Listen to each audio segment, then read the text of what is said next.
Oke, Pak Dodi bisa minta tolong di unmute dulu karena ini nampaknya yang bisa saya ajak berdiskusi saat ini adalah Pak Dodi untuk teman-teman.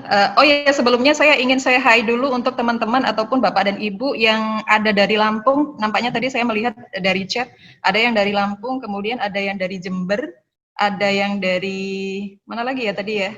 Ada begitu banyak kehadiran dari Bapak Ibu sekalian. Terima kasih sudah bergabung dengan kami. Dan sekali lagi pada hari ini kita akan sharing kaitannya dengan dan juga diskusi tentunya nanti akan diskusi juga bersama dengan Bapak dan Ibu sekalian kaitannya dengan bagaimana kita menuliskan paper dengan kemudian memperhatikan beberapa tata bahasa yang kemudian harus kita perhatikan kaitannya dengan penulisan paper tersebut utamanya dalam penggunaan bahasa Inggris. Oke, Pak Dodi boleh minta tolong di unmute dulu, kita akan berdiskusi kaitannya dengan di unmute dulu Pak Dodi. Saya akan berkomunikasi dengan Pak Dodi. Kaitannya dengan gambar yang ada di sini. Kalau kemudian Pak Dodi melihat gambar, Pak Dodi masih di mute, coba di unmute dulu speakernya. Ya. Oke, kalau misalkan kemudian kita melihat pada gambar ini, apa yang kemudian Pak Dodi rasakan atau apa yang ada di dalam yang terlintas di dalam pikiran Pak Dodi? Iya, kalau saya lihat di sini bahwa ini sebuah artikel yang akan kita publish. Untuk dapat publish tersebut ternyata banyak sekali rintangannya, banyak sekali tantangannya seperti itu. Dan ternyata memang berat sekali ya. Yang saya rasakan sama Bu Aima, saya juga pernah ditolak juga, dan itu memang bagian terpenting dari pembelajaran kita untuk ikuti game publikasi ini ya. Seperti itu Bu. Ya, jadi sebenarnya kalau misalkan kemudian kita melihat di sini, melihat pada gambar ini ya Bapak dan Ibu, Pak Dodi juga, jadi kurang lebih kita posisinya ada di sini, yang mana kita sudah siap, kita sudah menuliskan artikel kita begitu ya, dan kita sudah memiliki tujuan dari di mana kemudian kita nanti akan mempublikasikan artikel kita tersebut. Namun pada saat kemudian kita submit, kita mengumpulkan artikel tersebut, ternyata ada begitu banyak rintangan yang atau ada begitu banyak yang harus kita temui. Antara lain ini misalkan kalau kemudian kita boleh menganalogikan di barisan pertama ini kurang lebih editor ini ya Pak Dodi ya. Kemudian di berikutnya ini yang lebih garang nampaknya ini adalah reviewer. Jadi memang prosesnya ketika kemudian kita akan mempublikasikan artikel kita di dalam jurnal ataupun misalkan ya kurang lebih di dalam jurnal begitu, tentu saja kita akan melewati ini dulu, melewati fase ini di mana itu nanti kita akan bertemu dulu dengan editor, baru kemudian itu nanti artikel kita akan direview oleh reviewer, yang mana apakah kemudian artikel ini memang sesuai atau memang kemudian layak untuk dipublikasikan di artikel yang kita tuju tersebut. Kalau kemudian ini boleh sedikit cerita kaitannya dengan pengalaman di dalam mempublikasikan artikel di jurnal, ini memang begitu tidak mengenakan, karena memang pada saat kemudian ada satu tuntutan atau ada demand dari tempat saya belajar begitu ya, bahwa kemudian yang menjadi salah satu syarat untuk kelulusan adalah bahwa kita harus dapat mempublikasikan artikel kita di jurnal bereputasi begitu. Dan mau tidak mau, suka tidak suka itu tetap harus kita lakukan begitu. Dan kemudian ternyata pada saat itu, saya mencoba untuk mempublikasikan, mencoba untuk submit di jurnal yang sudah saya sasar begitu ya, ternyata kemudian masukan dari reviewer pada waktu itu mungkin kalau pertama kali baru editor ya Pak Dodi ya.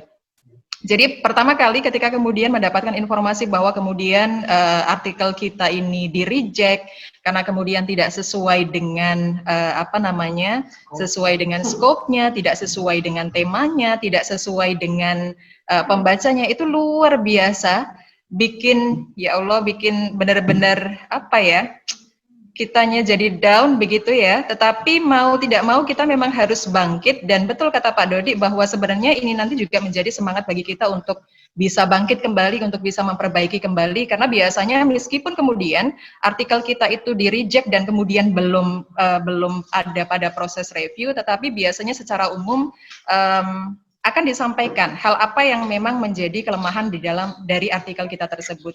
Sehingga sebelum kemudian kita memutuskan untuk mensubmit kembali artikel kita, setidaknya kita bisa mencoba untuk membaca lagi dan lagi, sehingga kemudian kita bisa memperbaiki bagian mana yang memang harus betulkan, bagian mana yang harus kita fokuskan kembali, bagian mana yang harus kita perbaiki kembali, sehingga setidaknya itu nanti akan layak untuk dapat dipublikasikan di jurnal yang akan kita sasar tersebut. Oke. Nah, kaitannya dengan tema kita pada hari ini, di mana ini juga nampaknya memang tidak bisa lepas dari penggunaan tata bahasa, seperti yang tadi saya sampaikan di awal, bahwasanya memang yang menjadi perbedaan mendasar di dalam penulisan karya tulis ilmiah, baik itu pada dalam bahasa Indonesia ataupun bahasa Inggris, itu sebenarnya pada tensisnya. Dan tensis sekali lagi tidak berarti kemudian pada kalimatnya, tetapi lebih kepada ketika kemudian kita membahas tentang tensis, maka hal ini berkaitan erat dengan perubahan dari kata kerja. Dan kaitannya dengan tensis yang dimaksud, maka kemudian ada 3 hal Bapak dan Ibu yang kemudian harus kita perhatikan kaitannya dengan penulisan karya tulis kita, di mana kemudian untuk tensis yang digunakan dalam research paper itu biasanya hanya meliputi 3 hal, yaitu ada present simple, kemudian ada past simple, dan juga present perfect. Dan saya yakin Bapak dan Ibu serta saudara-saudara sekalian juga sudah familiar dengan perbedaan dari ketiga hal ini. Namun kita akan mencoba untuk mereview secara sekilas kaitannya dengan perbedaan dari ketiga tensis tersebut. Ya, yang pertama adalah present simple. Ketika kemudian kita berbicara tentang present simple, Bapak dan Ibu, maka ini tentu saja merujuk kepada fakta-fakta yang umum yang tadi juga sebenarnya sudah disebutkan oleh Pak Dodi, bahwasanya penggunaan present simple biasanya itu nanti akan digunakan di dalam introduction. Nah, ini kaitannya yang tadi juga sudah dibahas oleh Pak Dodi, kaitannya dengan substansi apa yang kemudian harus dituliskan di dalam introduction tadi, merujuk kepada fakta. Oke, di sini kita kemudian tensis yang kita gunakan adalah present simple. Kemudian ketika kita akan mencoba untuk membahas apa sih sebenarnya arti atau implikasi dari penelitian kita, yang mana kalau tadi disebutkan oleh Pak Dodi bahwa ini nanti akan muncul di dalam discussion. Nah, ini juga nantinya akan menggunakan present simple. Dan untuk penggunaan present simple ini sendiri biasanya juga digunakan untuk memberikan saran terkait dengan penelitian yang akan dilakukan di masa yang akan datang. Dan ini maksudnya biasanya recommendation atau suggestion begitu. Nah, kaitannya dengan past simple sendiri, past simple sendiri ini terkait dengan hal-hal ataupun peristiwa yang sudah selesai pada waktu dan juga tempat yang juga jelas disebutkan kapan. Oke, jadi sekali lagi perbedaan ini nanti yang kemudian menjadi perbedaan antara past simple dengan present perfect ya, ini kan agak-agak mirip. Kalau untuk past simple ini biasanya, ini karena kegiatannya sudah selesai, peristiwanya juga sudah selesai, dan waktu serta tempatnya juga jelas kapan, begitu. Sementara untuk present perfect tense, ini biasanya digunakan untuk menggambarkan satu kejadian, ataupun peristiwa, ataupun kegiatan yang telah terjadi, namun waktu dan juga tempatnya ini biasanya tidak disebutkan kapan, jadi kurang jelas. Kemudian present perfect tense itu bisa juga digunakan untuk menggambarkan satu peristiwa ataupun satu kegiatan yang baru saja terjadi atau bahkan sedang terjadi. Sekali lagi, present perfect tense ini biasanya juga digunakan untuk menggambarkan kegiatan yang baru saja selesai, yang baru saja selesai, dan atau bisa juga digunakan untuk menyatakan satu kegiatan yang sedang terjadi. Berikutnya adalah ini yang tadi juga sebenarnya sudah dibahas kaitannya dengan penulisan abstrak, di mana Pak Dodi tadi menyebutkan bahwa di dalam penulisan abstrak biasanya akan diawali dengan penulisan dari the aim of the study, begitu ya Pak Dodi ya, the aim of the study dan juga background, di mana di dalam poin ini yang kita gunakan adalah present simple, past simple, dan juga present perfect tense. Bapak dan Ibu serta saudara-saudara sekalian, tiga tenses tadi, ya, tiga tenses tadi ini yang umum atau yang sering digunakan di dalam pada saat ketika kemudian kita menuliskan satu karya tulis ilmiah kita.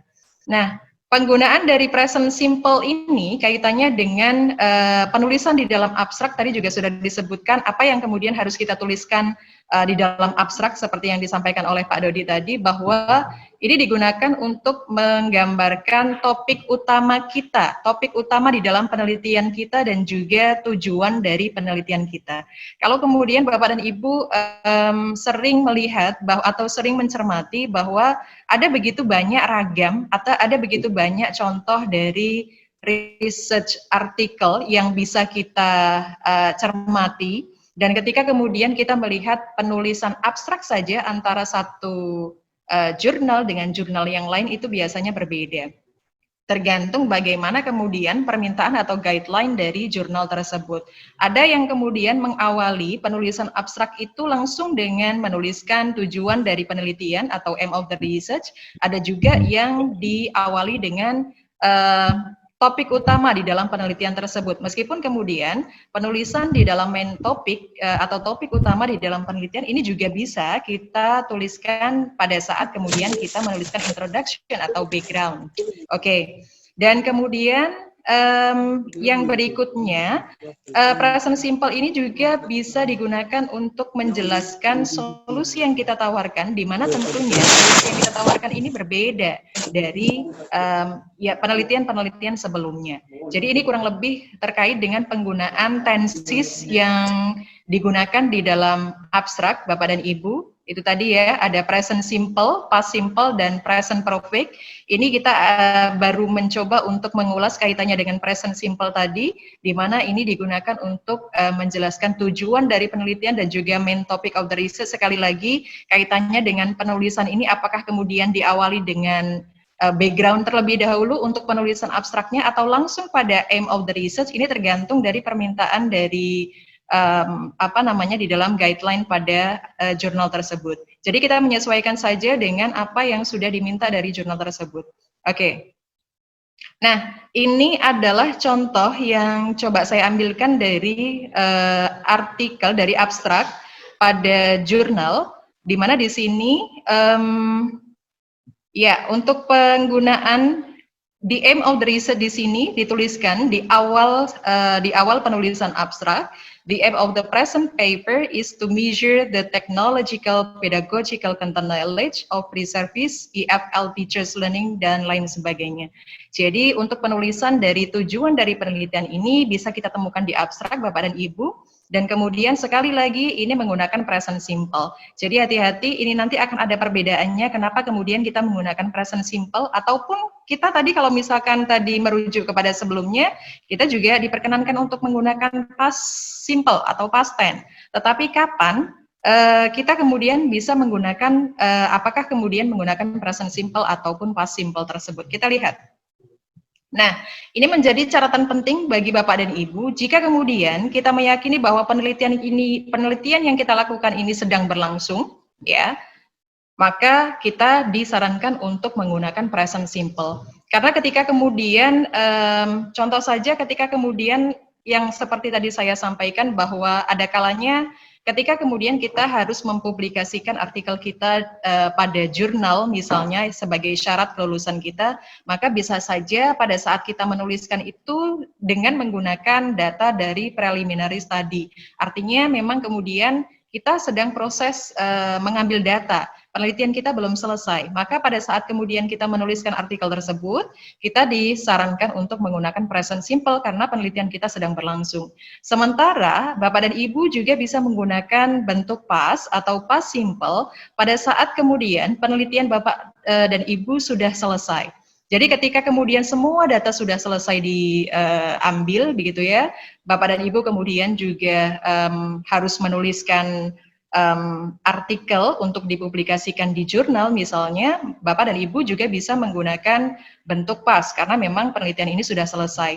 Jadi untuk penggunaannya misalkan ini memang menggunakan present simple seperti yang tadi juga sudah saya sebutkan, the aim of the research misalnya ini juga bisa, the aim of the research is to bla bla bla bla. Ya. Jadi penggunaan dari kata kerjanya ini Bapak dan Ibu, pada penggunaan is-nya ini yang merefer kepada penggunaan present simple. Sementara di sini kita menggunakan was, ya, menggunakan kata kerja was di sini pada saat memang kemudian penelitian yang kita lakukan ini sudah selesai, maka kemudian kita menggunakan bentuk was. Karena ketika kemudian kita membaca satu artikel artikel memang ada beberapa ragam yang memang kita temukan, kadangkala memang kemudian kita menemukan, kok ini menggunakan was ya, tetapi ada juga seringnya menggunakan is ya, ternyata itu perbedaannya Bapak dan Ibu. Ketika kemudian menggunakan is, itu berarti penelitiannya itu sedang berlangsung, barangkali sedang berlangsung begitu ya, artinya si author ini masih sedang melakukan penelitian, masih sedang mengambil data dan lain sebagainya. Sementara ada kalanya juga kita melihat bahwa di dalam abstrak itu di situ juga menggunakan bentuk past di dalam menuliskan tujuan dari penelitian. Itu artinya bahwa penelitian yang dilakukan oleh researcher tersebut sudah selesai. Itu sebenarnya perbedaan dari penggunaan kenapa kemudian menggunakan present simple ataupun kenapa kemudian menggunakan past simple. Oke, dan kemudian kaitannya dengan yang berikutnya yang harus diperhatikan oleh Bapak dan Ibu sekalian, serta saudara-saudara sekalian adalah kaitannya dengan untuk menyatakan keputusan yang, ya, untuk mendorong, nah ini, untuk menyatakan satu keputusan yang mendasari kita untuk melakukan penelitian, maka sebaiknya kita menggunakan bentuk yang pas. Dan ini biasanya nanti akan kita temukan pada saat kita menuliskan metodologi atau, ya, metodologi penelitian, atau di dalam abstrak, karena di dalam abstrak sebenarnya, kalau tadi juga sudah disebutkan oleh Pak Dodi, biasanya ada background sedikit, yang kurang lebih tadi disebutkan Pak Dodi, kurang lebih ada 1 kalimat begitu ya, kemudian diikuti dengan tujuan dari penelitian, kemudian ada juga apa sih sebenarnya metode yang digunakan begitu, kemudian hasil dan juga conclusion. Nah, di sini ketika kita ingin menyampaikan atau mengutarakan keputusan kita yang keputusan yang mendorong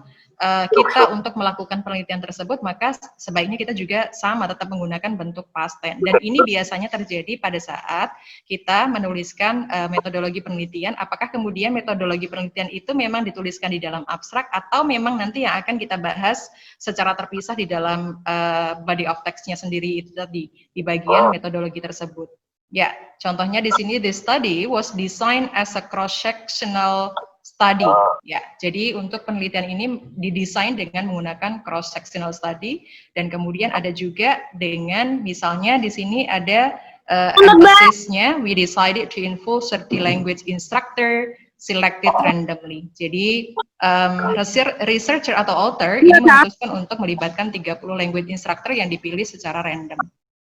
Oke, dan kemudian untuk menyatakan latar belakang yang mendorong peneliti untuk melakukan penelitian, sebaiknya ini tadi juga sebenarnya sudah dibahas oleh Pak Dodi.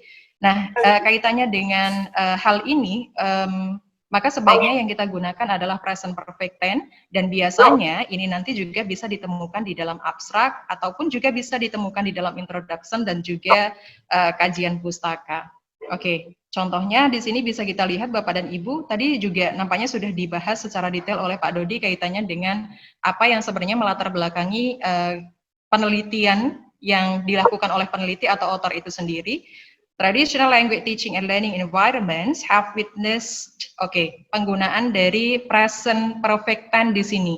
Ya, auxiliary to have diikuti oleh past participle. Ini adalah penggunaan dari present perfect tense. Sekali lagi, ini bisa kita temukan di dalam abstrak, di mana tadi untuk menuliskan abstrak pertama kali memang ini tergantung dari bagaimana kemudian permintaan dari jurnal, apakah kemudian di dalam penulisan abstrak itu memang perlu disampaikan pendahuluan secara sekilas atau memang bisa langsung kemudian untuk menuliskan tujuan dari penelitian kita dan lain sebagainya, sehingga memungkinkan sekali ada kalau kemudian Bapak dan Ibu serta saudara-saudara melihat bahwa ada kemungkinan perbedaan di dalam penulisan abstrak di mana kemudian ada background terlebih dahulu dan kemudian hal-hal lain yang tadi juga sudah disebutkan.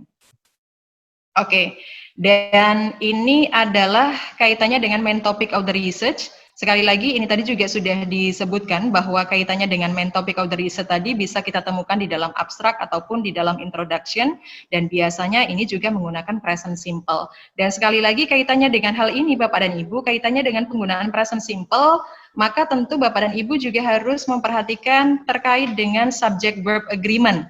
Ya, jadi kita pastikan subjeknya, apakah kemudian subjeknya itu singular atau plural, dan kemudian verbnya pun nanti juga mengikuti. Ketika kemudian kita yakin bahwa subjek yang kita gunakan seperti di sini yang tertulis adalah online language teaching and learning context, kita ketahui di sini ada online language teaching and learning context, ini adalah plural subjects, maka yang harus kita pastikan adalah bahwa bentuk verbnya pun juga harus plural begitu. Dan ini kaitannya dengan subject verb agreement ini memang sangat berlaku nampaknya Pak Dodi ya, ketika kemudian kita membahas pada present simple utamanya, karena ketika kemudian kita membahas past simple memang untuk bentuk bentuk kata kerjanya memang karena bentuknya past, maka memang antara subjek singular atau plural nampaknya tidak ada perbedaan yang signifikan. Oke. Dan kemudian untuk structure of the paper, ini sekali lagi juga mengikuti dari guideline yang ada di dalam jurnal, apakah kemudian Bapak dan Ibu memang diminta untuk menuliskan kaitannya dengan structure of the paper itu sendiri atau tidak, tetapi karena kadang-kadang ada juga Bapak dan Ibu, di mana kemudian kita harus menuliskan bagaimana urutan atau bagaimana kemudian kita menyajikan hal-hal yang terkait dengan apa yang akan kita tulis tersebut. Nah, ini biasanya digunakan dengan menggunakan present simple juga, Bapak dan Ibu. Jadi, bagaimana kemudian kita akan menyajikan paper kita di dalam artikel tersebut. Contohnya bisa kita lihat di sini. The paper is organized as follows. First, we discuss variant in interpretation of content knowledge, pedagogical knowledge, and pedagogical content knowledge in the 5 special issue papers. Next, as discussed in the introductory paper, we review. Jadi ini adalah kaitannya dengan bagaimana paper itu disajikan oleh peneliti. Nah, di sini sangat memungkinkan juga selain kemudian kita memperhatikan bahwa itu tadi ada clue ya yang bisa kita kemudian ingat bahwa kaitannya dengan bagaimana menuliskan structure of the paper itu sendiri harus menggunakan present simple. Yang kemudian perlu diperhatikan di sini juga sangat diperbolehkan untuk menggunakan kalimat pasif. Kalimat pasif tentu saja seperti yang sudah saya bold di sini Bapak dan Ibu, the paper is organized. Ya, ini adalah ciri-ciri dari kalimat pasif, diawali dengan auxiliary to be dan kemudian diikuti oleh past participle. Nah, ini kaitannya dengan bagaimana kita menyajikan paper kita di dalam, bagaimana kemudian kita menulis paper kita tersebut. Ini merupakan langkah-langkah yang diambil oleh author ketika menyajikan itu tadi. Dan kemudian berikutnya kaitannya dengan literature review atau kajian pustaka.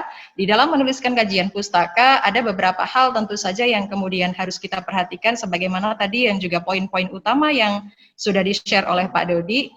Dan kaitannya dengan penggunaan dari tenses di sini masih berkutat pada 3 hal atau pada 3 tenses tersebut, masih present simple, kemudian past simple, dan juga present perfect. Nah, penggunaan dari present simple sendiri ini adalah tentu saja karena kemudian ini yang menjadi apa sih yang sebenarnya menjadi kajian pustaka kita, di mana ketika kemudian tadi nampaknya juga Pak Dodi sudah menyampaikan bahwa ketika kita membahas tentang kajian pustaka atau membahas tentang teori yang kita gunakan, yang mana ini nanti akan menjadi kerangka berpikir kita gitu ya Pak dalam melakukan penelitian, dan tentunya ini nanti akan mendorong kita untuk menentukan ini berarti metodologi penelitian kita menggunakan apa. Ini sebenarnya juga dilihat dari situ tadi, dari literature review yang kita gunakan. Oke, jadi sekali lagi present simple digunakan untuk mengenalkan kajian pustaka atau untuk membahas tentang kajian pustaka yang kita gunakan atau teori yang kita gunakan, kemudian untuk menyampaikan opini kita terhadap penelitian orang lain atau terhadap peneliti lain. Kemudian present simple di sini juga digunakan untuk membahas hasil diskusi ataupun conclusion yang ada di dalam hasil penelitian dari yang sudah kita sebutkan sebelumnya. Oke, kemudian kaitannya dengan related terms related terms yang biasanya digunakan di dalam literature review di sini ada stress, misalnya Bapak dan Ibu, kemudian ada advocate, ada suggest, remark, dan lain sebagainya. Ada banyak hal sebenarnya yang bisa kita gunakan, di mana ini menjadi poin pada saat kemudian kita ingin mengemphasize terhadap misalnya terkait dengan opini kita terhadap peneliti yang lainnya misalnya. Oke. Dan kemudian ini adalah contoh yang tadi saya sebutkan, bahwasanya untuk literature review, ya, di dalam literature review tadi adalah dengan menggunakan present simple. Ini biasanya dituliskan di awal, Bapak dan Ibu, seperti yang sudah saya tunjukkan di sini. One of the prominent models of pedagogical focus models in technology integration into education is, jadi di sini yang kemudian menjadi ini, karena memang kemudian ini membahas tentang kajian pustaka, maka sebaiknya kita menggunakan present simple. Kemudian bisa juga tadi bahwa penggunaan di dalam penulisan literature review itu juga penggunaan present simple ini juga digunakan untuk membahas misalkan apakah kemudian peneliti lain, ataupun misalkan kemudian kita ingin mencoba untuk menyampaikan opini kita atau pendapat kita terhadap penelitian yang sebelumnya sudah dilakukan. Nah, di sini ada juga contoh yang saya tunjukkan. Hirvela in 2004 also argues that the limitation etc. Nah, ini sama-sama menggunakan present simple, ya, baik untuk mengenalkan teori yang kita gunakan ataupun juga untuk membahas kaitannya dengan discussion di dalam literature review itu sendiri. Kemudian untuk penggunaan dari present perfect tense ini merujuk kepada situasi yang sedang terjadi, misalnya pada saat ketika authors atau researcher ini sedang melakukan penelitian, begitu ya. Dan kemudian ketika kapan kita menggunakan past simple atau past tense, ini adalah pada saat kemudian kita membahas tentang kegiatan yang memang sudah selesai. Sekali lagi, past simple itu digunakan untuk membahas satu kegiatan yang memang sudah selesai, sementara present perfect tense ini juga bisa untuk merefer kepada situasi ataupun kepada kegiatan yang sedang berlangsung. Oke, ini adalah contoh yang saya ambilkan juga dari artikel pada jurnal Technology has enabled language professional dan lain sebagainya, merefer kepada ongoing situation dengan menggunakan present perfect yang sudah saya bold di sini, ada has enabled. Oke, ini penggunaan dari di dalam literature review. Kemudian kaitannya dengan penggunaan past simple, karena tadi memang past simple tadi untuk menjelaskan satu kejadian yang memang sudah, satu kegiatan yang memang sudah selesai dilakukan. Nah, ini misalnya di dalam literature review yang bisa saya tunjukkan kepada Bapak dan Ibu, misalnya di sini Ushida in 2005 investigated, artinya bahwa kegiatan yang dilakukan oleh Ushida ini sudah selesai, ya, di mana ini dilakukan pada tahun 2005. Kebetulan ini dipublikasikan pada tahun 2005, bisa jadi ini juga penelitian bisa juga dilakukan sebelumnya begitu. Tetapi artinya bahwa kegiatan ini sudah selesai dilakukan, Bapak dan Ibu. Oke, dan kemudian untuk penggunaan dari metodologi, ya, penulisan di dalam metodologi kita menggunakan past simple atau past tense. Penggunaan past tense itu sendiri untuk menyebutkan apa sih sebenarnya instrumen-instrumen yang kita gunakan, begitu ya. Jadi alat-alat apa yang kita gunakan untuk mengambil data. Nah, itu sebaiknya kita menggunakan past tense atau past simple. Kemudian past simple ataupun passive voice juga bisa untuk menjelaskan apa yang kita lakukan, apa yang sudah kita lakukan selama kita melakukan penelitian. Oke, sekali lagi coba dicermati Bapak dan Ibu bahwa penggunaan dalam atau penulisan di dalam metodologi kita harus menggunakan past simple, di mana ini past simple di sini digunakan untuk menyebutkan instrumen ataupun alat-alat yang digunakan, dan juga untuk menyebutkan apa yang sudah kita lakukan selama penelitian.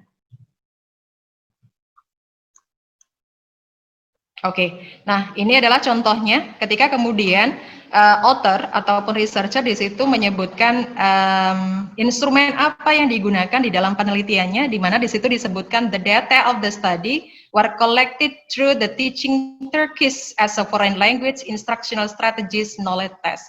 Jadi di situ sangat jelas bahwa data yang diambil oleh peneliti itu melalui tes, ya, yang mana di situ ada tesnya tersebut terdiri dari 6 question terbuka yang dikembangkan oleh researcher sendiri. Kemudian prosesnya apa yang dilakukan oleh peneliti, apa yang dilakukan oleh author selama melakukan penelitian, bisa kita lihat di bawahnya. The knowledge test which was prepared to measure the pedagogical content knowledge of the trainee teacher for instructional strategies was examined by Ford dan lain sebagainya. Nah, yang pertama disiapkan dulu, kemudian ini dilihat dulu gitu ya oleh 4 field expert dan juga dan juga 2 measurement evaluation expert. Ini ada 4 ahli lapangan dan juga 2 ahli kaitannya. Kemudian setelahnya ini trainee teachers ini kemudian diobserve dengan menggunakan instrumen yang ada. Kemudian berikutnya adalah kaitannya dengan finding dan juga result, di mana untuk penggunaan tenses yang digunakan pada saat kita membahas temuan ataupun hasil, ini sebaiknya kita menggunakan present simple. Ya, penggunaan present simple ini biasanya dengan kata kerja yang digunakan untuk mempresent dari data ataupun hasil yang harus kita jelaskan, apakah kemudian data tersebut kita tampilkan dalam bentuk diagram misalnya, atau dalam bentuk figure ataupun tabel. Jadi Bapak dan Ibu, ketika kemudian Bapak dan Ibu nanti menampilkan data Bapak dan Ibu melalui tabel misalnya, ataukah melalui figure, ataukah melalui diagram, dan pada saat kemudian Bapak dan Ibu nanti akan menjelaskan hasil atau data tersebut di dalam yang Bapak dan Ibu interpretasikan tersebut, maka sebaiknya Bapak dan Ibu menggunakan bentuk present. Di mana kemudian di situ bisa kita perkuat dengan penggunaan dari kata-kata kerja yang mengintroduce hasil dari data yang akan kita tampilkan, apakah dalam bentuk tabel dan lain sebagainya. Di mana di sini misalkan ada show, demonstrate, underline dan lain sebagainya. Kemudian di dalam membahas finding ataupun result, kita juga boleh sama-sama menggunakan apakah kalimat kita ini menggunakan bentuk aktif ataupun pasif. Ini sama-sama boleh kita gunakan.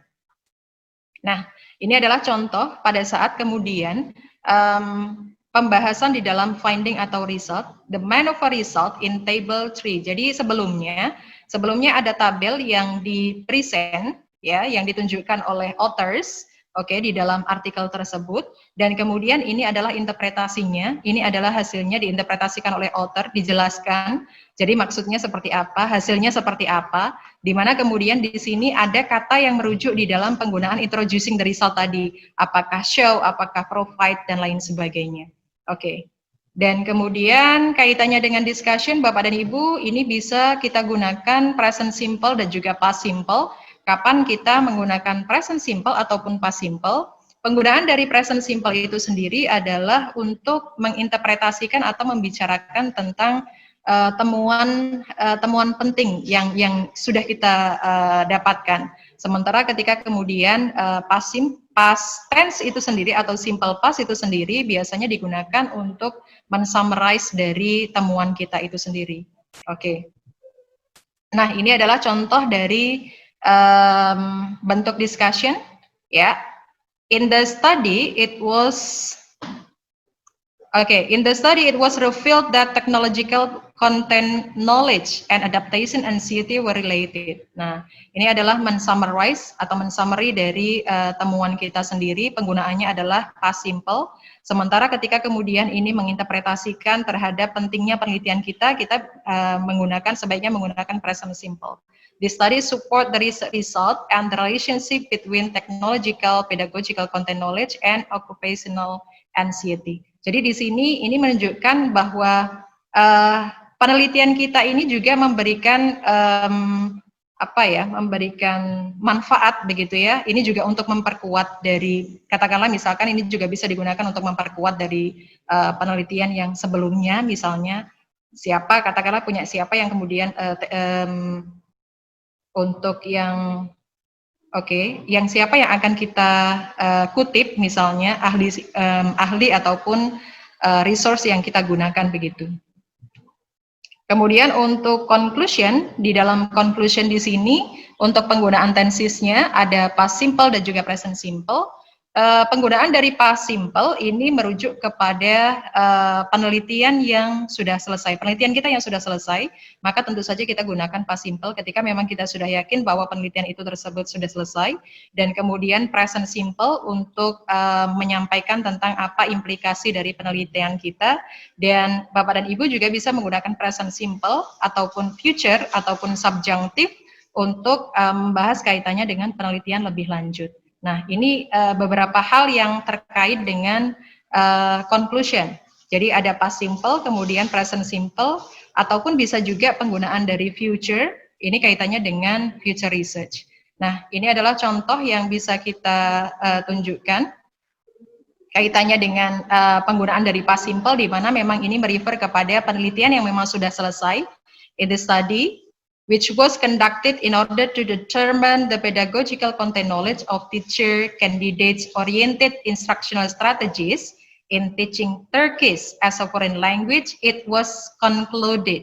Nah, ini ya, ada kata-kata ini, di mana di sini menggunakan kalimat pasif dan bentuknya adalah tensesnya adalah past simple, di mana ini merefer kepada sesuatu yang sudah selesai dikerjakan oleh si author itu sendiri. Kemudian ketika ini membahas kaitannya dengan implikasi dari penelitian kita, maka kemudian tadi yang seperti disebutkan bahwa ketika kemudian untuk membahas kaitannya dengan implikasi, maka kita gunakan present simple, seperti yang ada di dalam contoh. Kalau di sini sudah sangat jelas bahwa penelitian ini memberikan implikasi secara theoretical dan juga pedagogical. Oke. Dan kemudian untuk pembahasan kaitannya dengan penelitian lebih lanjut, seperti yang tadi juga sudah disebutkan bahwa ada 3 hal yang bisa Bapak dan Ibu perhatikan kaitannya dengan penggunaan tenses. Apakah kemudian Bapak dan Ibu ingin menggunakan tenses dari present simple, seperti yang ada pada contoh yang pertama, in this case, further studies are considered, meskipun kemudian ini menggunakan kalimat pasif, tetapi ini masih bentuk present. Oke, dan kemudian juga bisa digunakan dengan, bisa juga menggunakan bentuk future. In this case, further studies will be important dengan penggunaan modal will, dan subjunctive dengan menggunakan should di sini. In this case, further studies should be carried out to reduce dan lain sebagainya. Nah, ini kaitannya dengan penelitian lebih lanjut yang memang kita sarankan untuk peneliti lain. Biasanya yang kita tekankan seperti itu. Untuk acknowledgement sendiri, ini memang optional. Biasanya di panduan di dalam jurnal pun itu juga nantinya akan ada guideline apakah kemudian kita diminta untuk menuliskan acknowledgement atau tidak. Dan ini kurang lebih perbedaannya ketika kemudian kita menggunakan bentuk present perfect ataupun kita menggunakan bentuk, di sini kebetulan ada yang juga menggunakan bentuk progresif begitu ya, karena memang proyeknya ini masih sedang didanai begitu, masih berlangsung. Oke. Penelitiannya belum selesai dan masih berlangsung, sehingga kemudian di situ penggunaannya adalah progresif. Dan kemudian kaitannya dengan proyek yang memang ataupun penelitian yang memang sudah selesai, maka Bapak dan Ibu bisa menggunakan bentuk past tense untuk menyatakan atau untuk menjelaskan bahwa sebenarnya penelitian ini didanai oleh siapa, misalnya seperti itu. Oke, dan di dalam acknowledgement kita juga bisa mengucapkan terima kasih kepada orang-orang yang memang kita anggap memberikan kontribusi terhadap penelitian kita. Misalnya di sini, the authors would like to thank Prof. Richard who made a useful contribution to our paper misalnya. Nah, ini juga bisa dan lain sebagainya. Ada banyak ragamnya yang tentu saja nanti Bapak dan Ibu bisa perhatikan kaitannya dengan penggunaan bagaimana atau siapa yang misalnya kemudian akan kita sebutkan yang memang benar-benar memiliki kontribusi terhadap penelitian yang Bapak dan Ibu lakukan. Oke, baik, nampaknya itu yang bisa saya coba share kepada Bapak dan Ibu sekalian. Dan saat ini saya akan mencoba untuk mengundang Bapak dan Ibu. Barangkali panitia bisa membantu saya, apakah sudah ada pertanyaan dari peserta kaitannya dengan tadi ya, materi Pak Dodi. Dan sambil menunggu pertanyaan dari peserta, nanti saya juga akan mengundang Bapak dan Ibu untuk bisa berpartisipasi langsung dengan cara meng-unmute speaker Bapak dan Ibu, tentu saja, atau nanti memberikan tanda dulu kepada kami agar kemudian nanti bisa dibantu oleh panitia. Namun sebelumnya, seperti yang tadi sudah saya bahas sebelumnya, Pak Dodi, saya akan menagih yang tadi saya sampaikan di awal, Pak Dodi, bahwa ketika kemudian ini kaitannya dengan bagaimana kemudian kita memformulasikan judul penelitian misalnya. Kenapa kemudian ada perbedaan? Ini yang menarik. Barangkali kita diskusi saja ya Pak Dodi ya, bukan ya. Karena memang ada perbedaan di dalam penulisan judul untuk